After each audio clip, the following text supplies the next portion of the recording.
बिस्मिल्लाहिर्रहमानिर्रहीम। अस्सलाम वालेकुम जी मैं डॉक्टर शराज एक दफ़ा फिर आपकी खिदमत में हाजिर हूँ जी। आज का जो टॉपिक है वो है विटामिन डी के ऊपर। तो विटामिन डी एक अहम ग़िज़ाइयत है जो हमारे जिस्म में कई अहम किरदार अदा करता है। तो व्यूअर्स, ये एक मुनफरिद विटामिन है जिसको हमारा जिस्म सूरज की रोशनी के सामने आने पर बनाना शुरू कर देता है। तो ये अल्लाह पाक की एक कुदरत है जो कि हमारी जिल्द के साथ अल्ट्रावायलेट रेज जब हमारी जिल्द के ऊपर पड़ती हैं तो एक ख़ास अमल के तहत विटामिन डी हमारे जिस्म में बनना शुरू हो जाता है। विटामिन डी अहम अज्जा कैल्शियम और फास्फोरस जो कि हड्डियों के लिए बहुत ज़्यादा ज़रूरी होते हैं उनको जज़ब करने में अहम किरदार अदा करता है, उनको जज़ब करने में मदद प्रोवाइड करता है।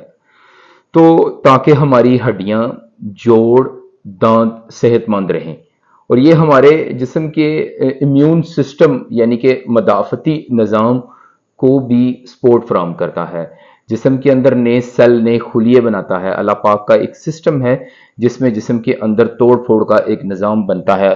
पुराने सेल टूटते हैं, नए खुलिये बनते हैं हज़ारों लाखों की तादाद में। तो विटामिन डी की मौजूदगी में जो मदाफ़ती निज़ाम है वो बेहतर होता है और नए सेल जो हैं वो बनते हैं।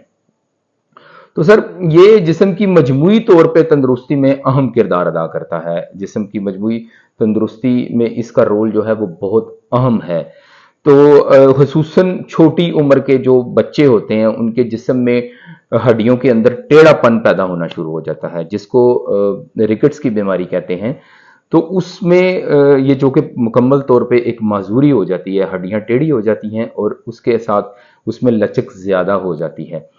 तो व्यूअर्स, विटामिन डी की कमी की एक अहम वजह भी ये होती है, रिकेट्स की बीमारी होती है। तो जब आपको लगे कि आपका बच्चा जो है उसको ये इश्यूज हो रहे हैं तो फौरी तौर पे आप अपने डॉक्टर के पास लेके जाएं जो कि ग्रोथ हार्मोन्स और बाकी एक्सरेज और बाकी चीज़ों के साथ साथ विटामिन डी को भी चेक करेंगे। और बहुत जल्दी अगर ये काम हो जाए तो बच्चा एक मुकम्मल माजूरी से बच सकता है। तो विटामिन डी की जो कमी है उसमें आप अपना वजन भी जो है वो कम नहीं कर सकते क्योंकि विटामिन डी जो होता है उसकी कमी की वजह से इंसुलिन रेजिस्टेंस बढ़ जाती है। जब इंसुलिन रेजिस्टेंस बढ़ती है तो वजन कम नहीं होता, वजन फिर बढ़ता जाता है।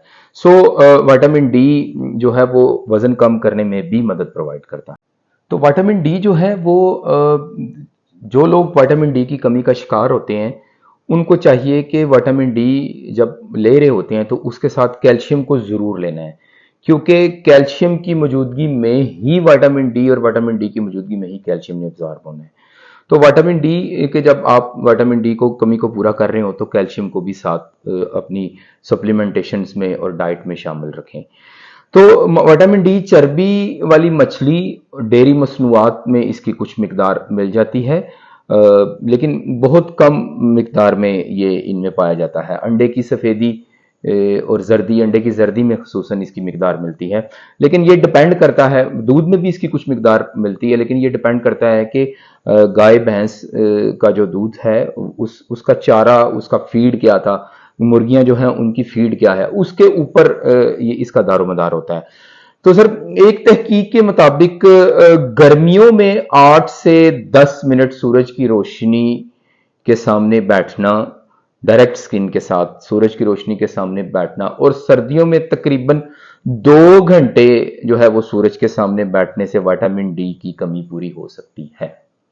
ये एक तहकीक के मुताबिक है। लेकिन बात यह है कि जितनी जिल्द डार्क होगी, जिल्द का कलर ब्राउन होगा, उतना ही विटामिन डी जो है वो कम बनेगा, उतना ही विटामिन डी बनने का जो टाइम है सूरज की रोशनी के सामने वो ज्यादा होगा। तो जनाब, इसमें कोई इतना परेशान होने की जरूरत नहीं होती कि आप फिर धूप के आगे जाके 2-2, 3-3 घंटे जो है वो धूप में ही बैठ जाएं कि विटामिन डी ले रहे हैं। जिस्म जो है वो अल्लाह पाक की एक बहुत खूबसूरत तख्लीक है।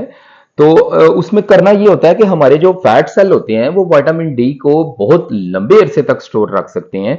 विटामिन डी की कमी को महीनों तक जो है वो पूरा करते हैं और उसको सपोर्ट देते रहते हैं, जिस्म को ज़रूरत के मुताबिक रिलीज करते रहते हैं।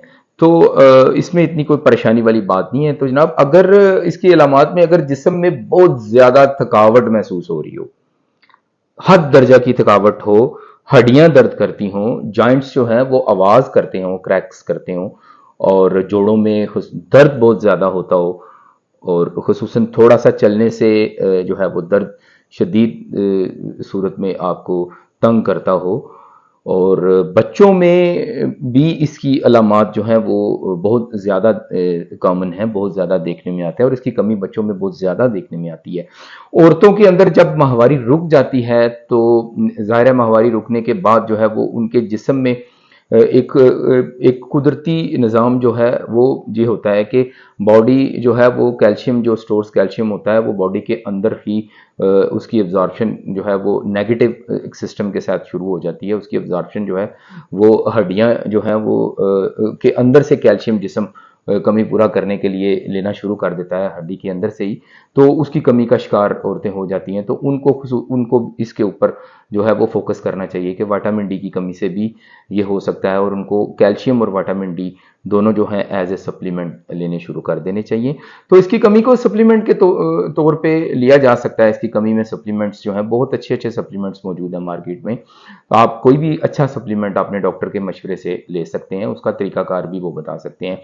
तो 90% लोग जो हैं व्यूअर्स वो विटामिन डी को गलत तरीके से लेते हैं। विटामिन डी को लेने का एक खास तरीका होता है, कोई इतना कोई उसमें रॉकेट साइंस नहीं है, लेकिन एक खास तरीका होता है। मैं अपनी अगली वीडियो में आपको बताऊंगा कि विटामिन डी को किस तरीके से लेना है ताकि आप इससे बेहतर तौर पे फ़ायदा उठा सकें, क्योंकि बहुत सारे लोग जो हैं वो विटामिन डी लेने के बावजूद भी उसकी कमी का शिकार होते हैं। तो उसकी एक बड़ी वजह ये होती है कि वो विटामिन डी को अच्छे तरीके से उसको सप्लीमेंट को ठीक तरीके से लेते नहीं हैं। तो अगर आपको मेरी ये वीडियो पसंद आई है तो मेरे चैनल को सब्सक्राइब करिएगा, मेरी वीडियो को लाइक करिएगा, और मेरे लिए दुआ करिएगा। आपका बहुत शुक्रिया। अस्सलामु अलैकुम।